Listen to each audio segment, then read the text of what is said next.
This is Monsieur Carondier, the middle school director. I'm Theo. And Josh's I'm co-host. Josh. Let's start this up. Okay, so how did you get into education? Okay. So before I answer, I just want to thank you both for having me on the show. It's a pleasure to be here at the Blue Corner. Thank you for coming. To answer your question, Josh, I did not want to get into education. When I was about your age, I used to look at my secondary school teachers and think, what a boring life. That's the last thing I want to do on earth. And then I started studying more and I got really interested in my studies. I studied literature.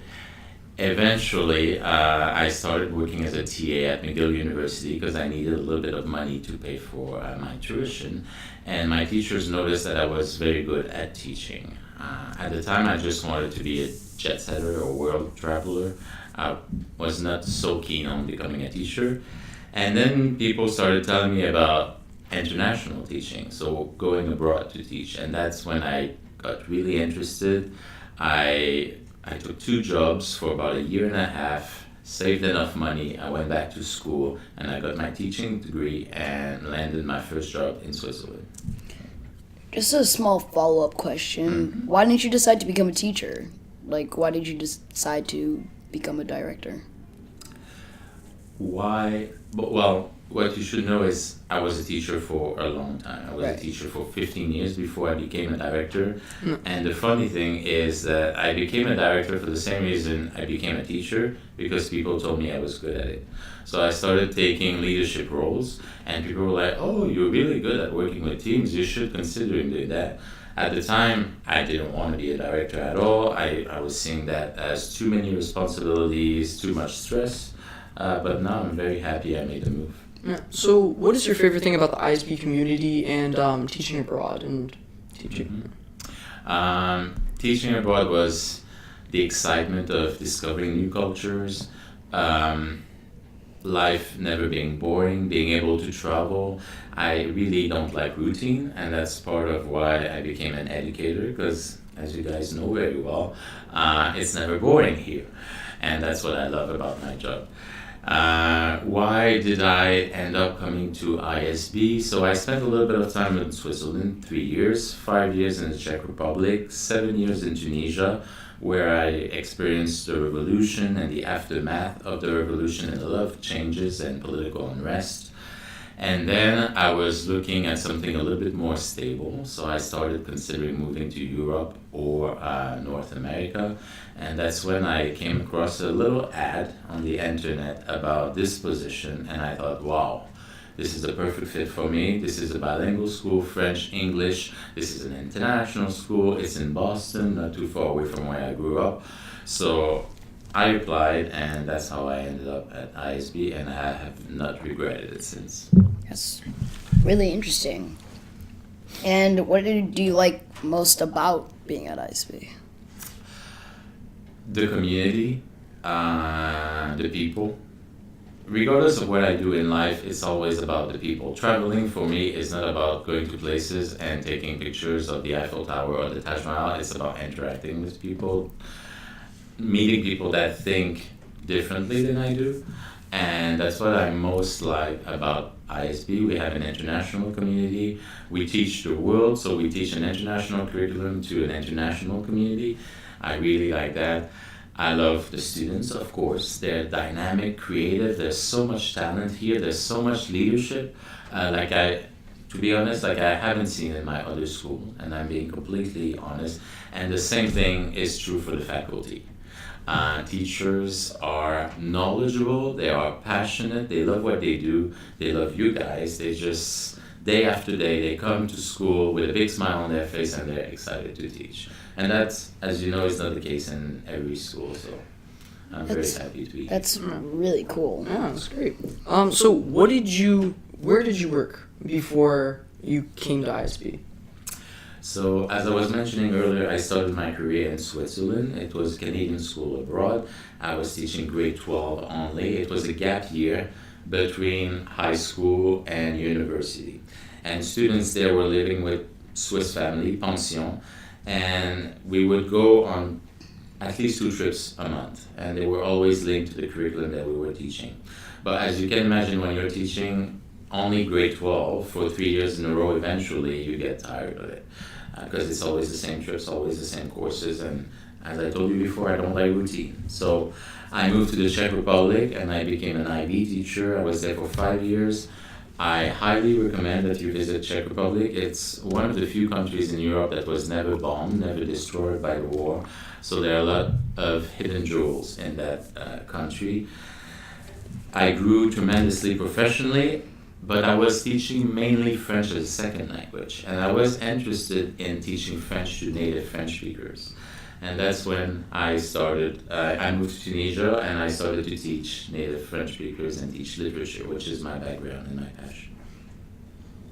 And so, in the Czech Republic, you said that was it in Indonesia that you witnessed the revolution after? In Northern Africa. Oh, right. So how was that experience exactly? Like, how did it affect you personally? Like, how did it affect your human being and your perspective on the world? That's an excellent question, Josh. So the revolution happened, as a matter of fact, right after I signed my contract. So I arrived the following year in a country that was rebuilding itself.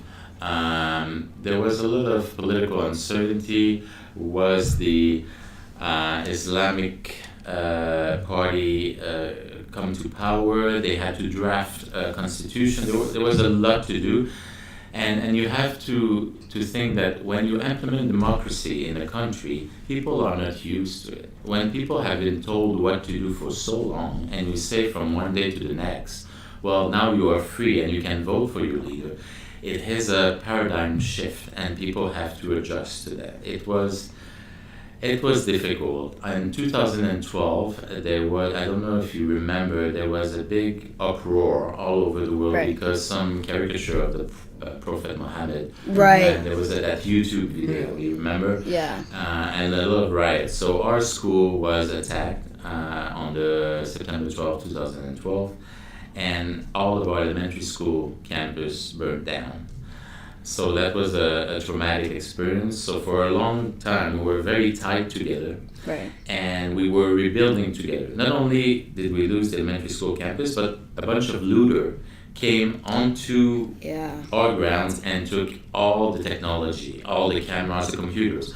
So for an entire year, we taught, to answer your question, for an entire year we taught without technology, with very basic needs, basic means in a very tight space, and that has changed me because I've realized that we don't need all the gadgets that we have. Our IB scores that year were the highest we've ever seen them, without technology, in an aftershock kind of culture. So that has, of course, impacted who I am today. That's a lot to take in. So, what was your favorite place to teach out of all the places you've been? I've enjoyed all the places because they all bring something different. I really enjoyed Czech Republic. I really enjoyed Tunisia too because it's such a rich country. I strongly recommend that you go travel there. I'm mentioning the attack on the school, but really it's a safe country. If you look at the World Safety Index, Tunisia is safer than most of South America, Central and South America, and I think maybe the United States.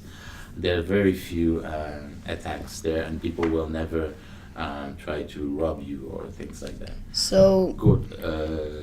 And I was gonna finish by saying, of course, ISB in Boston is at the top of my list. Yeah, and so now that you've been at this school for a couple months and you've been adjusted to the student body, what do you think? What have you noticed are either, one of the cons or the pros of being here and having that relationship with the students? I really love the bilingualism. It's the first time that I really work in a bilingual school. I've always worked with languages. In Tunisia, we had German, Arabic, French, and English, of course. Right. But here, there are so many options. It's école à la carte, as I like to call it, because there are so many choices. And we can really give you the type of education that fits who you are with the SEP, with the choices. So that's a pro. The con, being in Boston, it's very expensive. I don't know if you've noticed that. It's also cold in the winters. Well, no, Theo, it's not cold. in the He's winter. Canadian. What are you talking sorry. about? You don't know what cold is. You're about to find out when we travel to Quebec in a few weeks. Okie dokie. But yeah, as far as the cons, I think maybe the cost of living is the biggest con. So, if you could improve the school in 3 ways, what would they be? Oh. I think a lot of students would like, a lot of our current students would like to see more students at the school. So, and that's on our strategic plan. Oh, the vision, that's the in the vision that future? we have Yeah. for the school is about growth. Right. So definitely, because I think in an international school, the more you interact with people from different cultures, different people, the better it is, right? The other one, which is also in our strategic plan, is the one school. So having more interactions between maternelle, lower school, middle school, and upper school, and I think that's going to happen next year. Yeah, 'Cause isn't the maternelle like moving here? How are you gonna Exactly. manage that? Like, where are you gonna put them? they are going into building 4, as a matter of fact. oh, is there enough space for? There is. Oh, perfect, There perfect. is. That's great. So we are changing the campus and remodeling. There's a lot of opportunity for growth here, so that's good. Okay, so transitioning from school life to life at home. So, do you have any hobbies or any activities or sports you like to do? I love watching TV, Netflix. It's a good way to unwind. I love reading books. I force myself to read books because I think it's a great exercise and being exposed to other ideas to grow professionally and personally. On the active side, I love scuba diving. When I travel, it's often linked to scuba diving, downhill skiing, biking, a lot of sports. I'm just not very good at team sports, but all the other ones, I love them. Well, that was really interesting. I think we've learned a lot about your past and, your personal experiences. But I think that's all the time we have left for today, Yeah. sadly. There will probably be a part 2 because we would love to learn more about you as a person and, That'd be great. you as a director. So, yeah, we'll see you guys next week. And Tune in next time. This Thank is the you Blue for Corner. having me on Thank the you show. for It's been a real pleasure. thank you for course. coming. and see you guys next week.